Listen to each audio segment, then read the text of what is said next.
Bapak Ibu-Ibu sekalian, insya Allah Ta'ala kita akan menuju Uhud, ya, Jabal Uhud.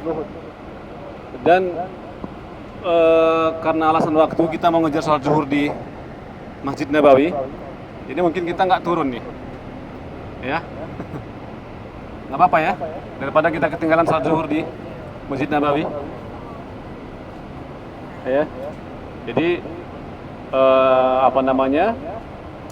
saya ceritakan sedikit hal-hal berkaitan dengan Jabal Uhud. Jabal Uhud ya merupakan sebuah bukit gitu ya, tempat terjadinya perperangan antara kaum muslimin dan kafir Quraisy pada waktu itu. Nah, yang dikenal dengan perang Uhud, ya. Perang Uhud, perang yang terbunuh di sana sekitar 70 syuhada, ya, makanya dikenal dengan syuhada Uhud. Dan syuhada Uhud dimakamkan di pemakaman Uhud. Ya, nanti ada kita lihat nanti pemakaman Uhud di sana. Nah, dan perang Uhud sebagaimana kita ketahui merupakan perang yang secara zahir kaum muslimin mengalami kekalahan, ya. Karena sebuah peristiwa, ya, yang mana pada waktu tersebut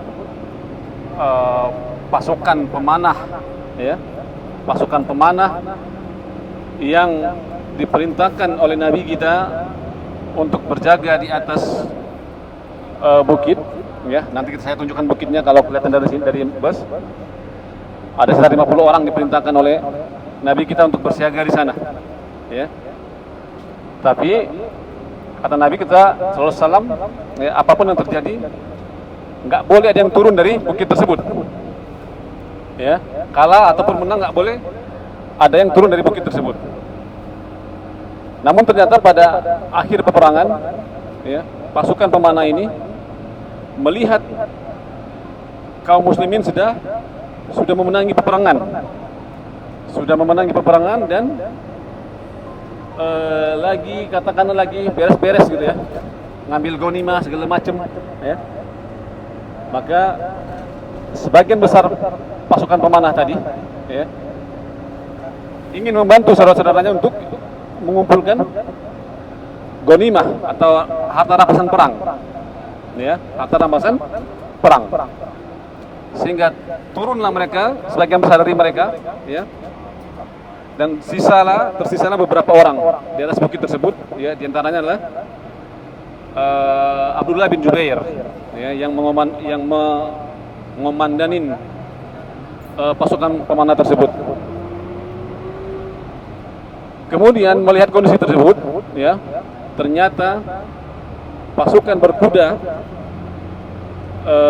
dari pasukan kafir Quraisy yang dipimpin oleh Khalid bin Walid pada waktu itu memanfaatkan kesempatan itu, ya, melihat di atas bukit tadi sudah tidak ada lagi pasukan pemanah, ya.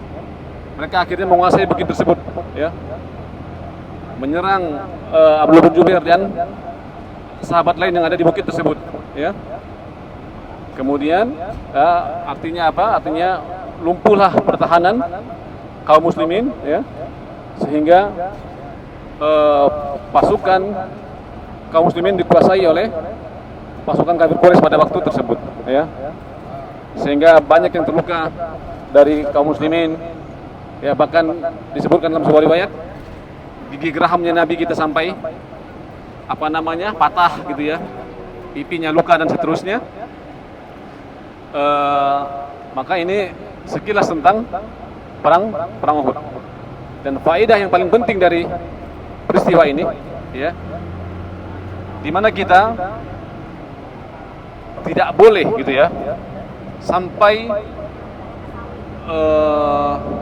menyelisih perintah Nabi kita yang mulia sallallahu alaihi wasallam, ya. Apapun yang disampaikan oleh Nabi kita, maka kita sami'na wa ata'na, kita dengar, kita taat. Walaupun tidak sesuai dengan logika kita, ya. Sebagaimana yang terjadi pada peristiwa Uhud, ya. Sebagian besar pasukan pemanah, ya, melihat ghanimah sudah dikumpulkan, mereka ikut turun. Ya, mereka lupa dengan perintah Nabi kita yang mulia sallallahu alaihi wasallam, ya.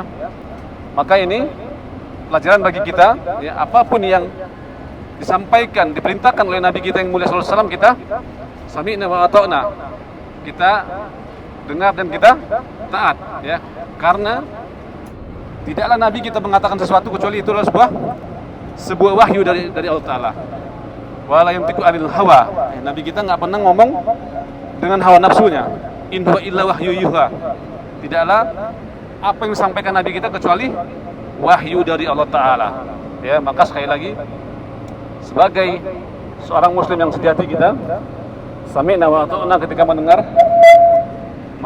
perintah dari Nabi kita yang mulia sallallahu alaihi wasallam. Halal kata dia, kita katakan halal. Haram kata beliau, kita katakan haram, ya, tanpa kita bermain-main dengan logika kita, ya. Kenapa begini, kenapa begitu. Nah, baik, nanti kita